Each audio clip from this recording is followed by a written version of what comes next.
Joseph, did he not have the desire to amass money and become an important person, controlling a lot of money he has gathered in abundance?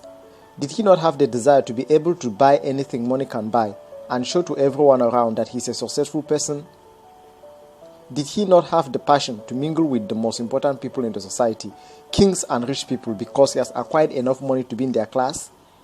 Did he not hate watching the rich display their wealth, oppress the poor, and owning slaves the way Potiphar owned him?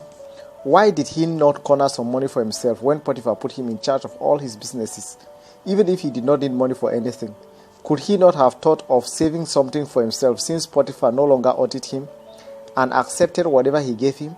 With the level of trust and responsibility Potiphar vested in him, Joseph must have had opportunities to go outside the house alone or trick whoever he went out with and escape with the money he has gotten back to his father's house. After all, it was injustice of his brothers that brought him to slavery. How was Joseph able to serve Potiphar and not entertain thoughts of hiding away some of the money that came into his hands through his efforts in Potiphar's business? After all, the Bible says it was because of Joseph that God blessed all that Potiphar had. Since it was the favor of God over the life of Joseph that brought success to the business, couldn't Joseph have had enough reason to hide away something for himself and think about the security of his future? He had the opportunity because he was trusted and not supervised, yet he did not compromise. Neither did he ruin the business by withholding some of his efforts because he was not making any personal gain for himself out of the business. Instead, he did his best, performing better than his master, as if the business was his personal business. Despite all this, he never paid himself, even though I believe Potiphar must have had other staff working for him who were not slaves like Joseph, and Joseph was paying their salaries and allowances. Don't Joseph know that if he doesn't help himself when he had the opportunity of being overseer over Potiphar's business won't last forever? Did he not know that if he don't help himself, he could end up as a slave and a pauper forever? Didn't he know that Potiphar was just using him for his selfish interest without rewarding his effort for boosting the business? He knew. He knew.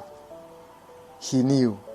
But Joseph also knew that for the destiny God has revealed to him to come to pass, it won't come to pass by him helping himself, but by maintaining his consecration of holiness and righteousness before the omniscient and omnipresent God who knows the intentions of every man's heart.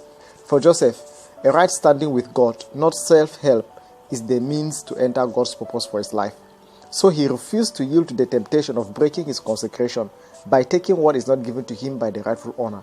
That would have counted against him as stealing, thereby making him to lose the presence of God in his life, which would have terminated his journey to having the key to unlock the opportunity that will bring him before Pharaoh and earn the trust of becoming a prime minister without his citizenship and educational qualification being considered.